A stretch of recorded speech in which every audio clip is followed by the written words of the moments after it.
بسم اللہ الرحمن الرحیم۔ السلام علیکم دوستو، آج میں آپ کے سامنے حاضر ہوا ہوں ایک نئی ویڈیو کے ساتھ۔ صلاح الدین ایوبی رحمۃ اللہ علیہ۔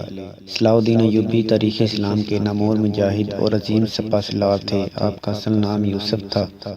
آپ 1138 عراق کے شہر نقریت میں پیدا ہوئے۔ آپ کے والد کا نام نجم الدین ایوب تھا۔ وہ عراق اور شام کے حکمران نور الدین زنگی کی فوج میں اعلیٰ افسر تھے۔ آپ بھی اپنے باپ کے نقش قدم پر چلتے ہوئے نور الدین کی فوج میں شامل ہو گئے۔ 1169 میں نور الدین کا انتقال ہو گیا اور پھر اس کا بیٹا ملک الصالح حکمران بنا، جو ایک نااہل حکمران تھا۔ اس کی کمزوریوں سے عیسائیوں نے فائدہ اٹھانا چاہا اور دارالحکومت دمشق پر قبضہ کرنا چاہا۔ صلاح الدین ایوبی کو جب اس منصوبے کی خبر ہوئی تو اس نے دمشق میں ملک الصالح کو برطرف کرکے خود حکومت سنبھال لی۔ بیت المقدس مسلمانوں کا قبلہ اول تھا، جو فلسطین میں ہے۔ پہلی صلیبی جنگ وہ مذہبی جنگیں جن میں یورپ کی عیسائی حکومتیں مل کر مسلمانوں سے مسلسل 2 سال تک لڑتی رہیں، صلیبی جنگیں کہلاتی ہیں۔ کے بعد عیسائیوں نے بیت المقدس پر قبضہ کر لیا۔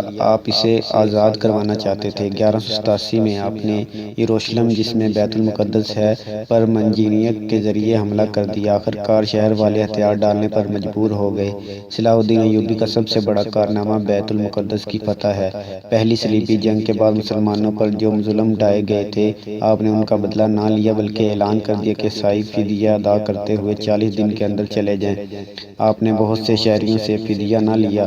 مورخین پول آپ کی عظمت بیان کرتے ہیں۔ لکھتا ہے کہ اس دوران کوئی ایسا واقعہ پیش نہیں آیا کہ اس نے کسی عیسائی پر زیادتی کی ہو۔ بیت المقدس مسجد اقصیٰ کے گنبد سے صلیب ہٹا دی گئی اور اسے بحال کر دیا گیا۔ 1193 میں آپ نے وفات پائی۔ انہوں نے اپنے آخری ایام اپنے اہل و عیال کے ساتھ دمشق میں گزارے۔ آپ 55 برس کی عمر میں اس دار فانی سے کوچ کر گئے۔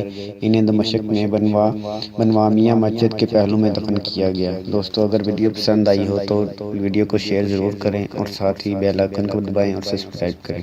Thank you.